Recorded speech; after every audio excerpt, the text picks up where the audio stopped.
It has been 1 week since Diana got to know that her husband Tekina got married to a new wife, which she brought into the house as a housemaid, and also got her pregnant.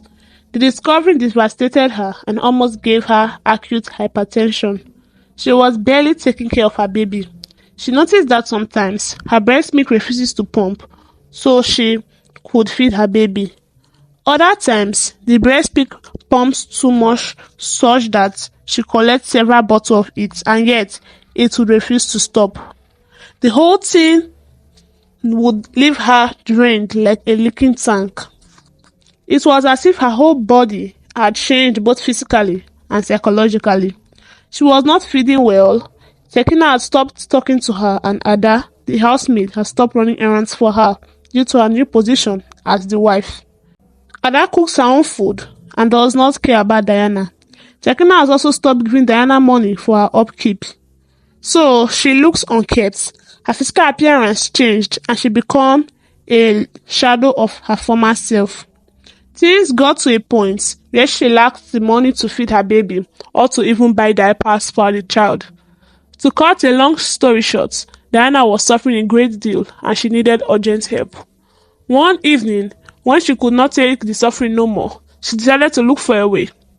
Diana remembered that she once searched through John's phone when he was still in Nigeria.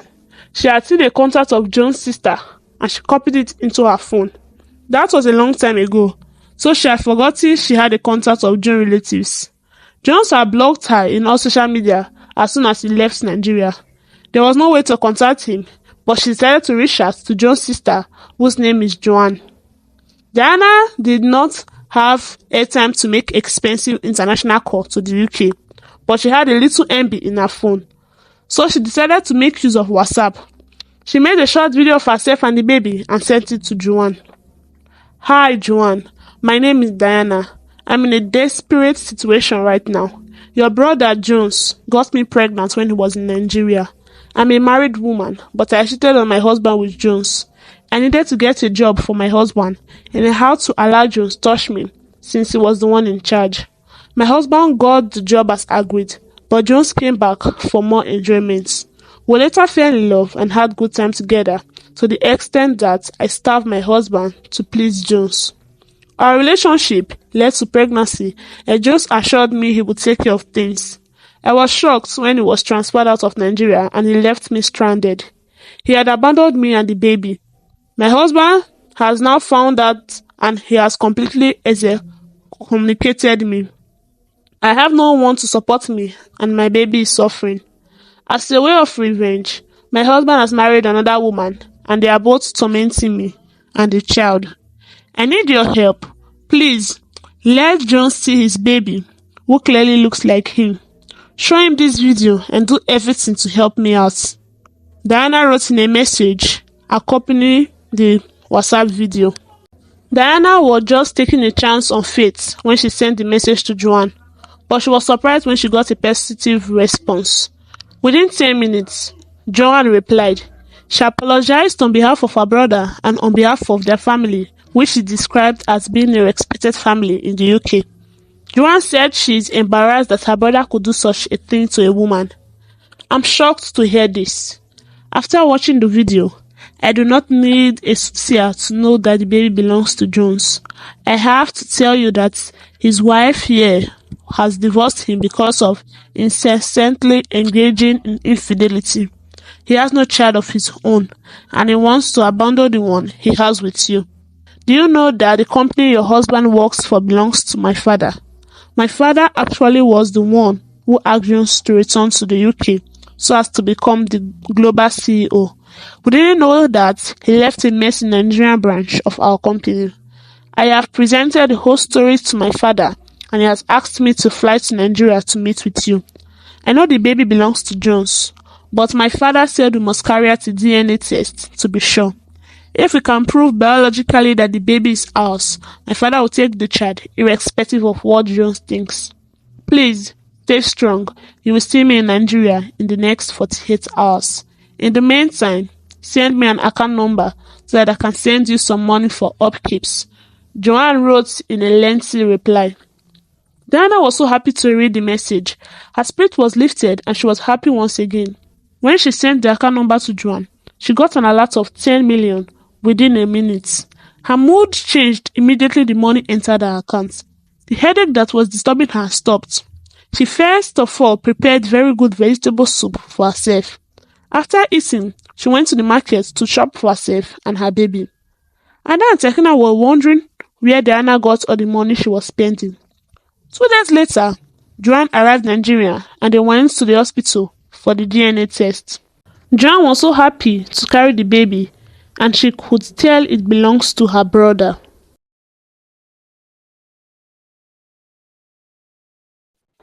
Ada, Tekina's new wife, eavesdropped and overheard Diana and Joan talking about the DNA test. She was straightened and worried.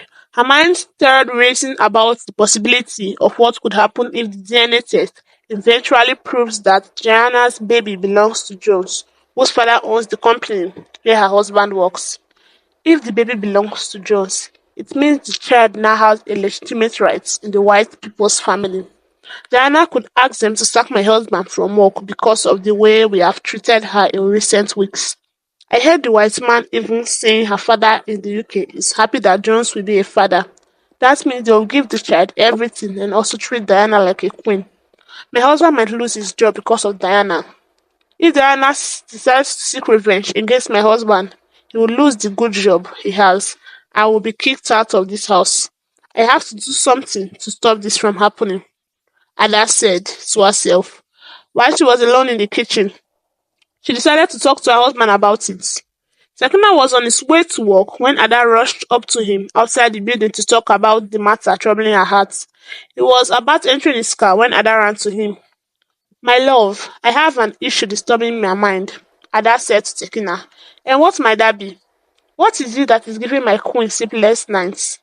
Just say it and I will solve the problem, Tekina said with a smile. It's about the white woman, Ada said with concern. She lowered her voice so no one else could hear her from the main building. What about her? Is she disturbing you? Did she talk to you the way you don't like? Tekina asked. Tekina does not care much about June's sister. Since she saw the woman, they exchanged greetings, and that was all. Did not give much thought to whatever it was that brought her to Nigeria. You know she has come to do DNA tests on Diana's child. They want to confirm if the child belongs to their family. From what I gathered, the family owns the company you work for. I wanted to ask you, what do you think would happen if the child turns out to belong to Jones and not you? Ada asked, conspiratorially. Absolutely nothing will happen. They can take the baby if, for all I care. The baby belongs to them. I don't know why they are going to run a DNA test. They need a DNA test to prove that that child belongs to Jones. Isn't it so clear even if the blind to see? The baby is theirs. They can take her. I'm not dragging her with anyone. Why are you worried about it? Tekina asked. And I could see that Tekina was not seeing things from her perspective. She then rephrased her question so her husband can understand better. If the DNA test shows that the child is not yours, it means it belongs to Jones. Don't you think you could be sacked from your job? Don't you think Diana will come for revenge? If the baby belongs to Jones, it means Diana would now have a stake in the family and also in the company. Don't you think she would come for revenge? She could ask them to sack you because of the way you have treated her recently. Ada said, why would they ask me to leave the company? I should be the one that should be asking for compensation for them. Their son, Jones, came to Nigeria and got my wife pregnant. They are the ones. Why is this even troubling you? This is a non-issue. If anyone should be troubled, it is Jones' family, not me. They wronged me. I did not wrong them. They should even be grateful to me for allowing Diana to keep the child under my roof. I should ask them to pay me for all the money I have spent to take care of them. Please, go back inside and relax. Don't let anything trouble you. Tekina said as he entered his car and drove away. Despite Tekina's reassurance, Ada was still troubled. She decided to take action if her husband is turning a blind eye to a looming trouble. That same day, when Diana and Joanne were going to the hospital for the DNA test, Ada secretly followed them. She entered the same hospital and hid somewhere in the reception area. When they were done and gone, Ada went in to see the lab technician in charge of the tests. Good afternoon, sir. Ada greeted. Good afternoon. How may I help you? The technician asked. I need your urgent help. The women we submitted samples here for a DNA test. Can you help me falsify the results? I will pay you, Ada said. She was direct and straight to the point. The lab technician was surprised. Why? This is unethical. I could lose my practicing license if I do that and if they caught me. The technician said, you won't be caught. Just write the different results. Just tell them that the baby's DNA did not match with Jones. Tell them that Jones is not the father of the child. That's all. Ada said as she brought out 800,000 and gave it to the lab technician. When the man saw the money, his heart softened. All right, but you must tell no one about this deal, the technician said. The money overwhelmed him and he was unable to say much again. Thank you, Ada said and left the hospital in a happy mood. The technician conducted the test and saw clearly that the child belongs to Jones based on the sample submitted to him. The sample shows that the child shares DNA with Joanne as well. However, he liked the report he prepared. He wrote that the child's DNA did not match with Jones or anywhere close to the white people's family. I have taken the money, so I have to do the job, the technician said as he put the results test in an envelope waiting for Diana and Joanne, who would soon come to collect it.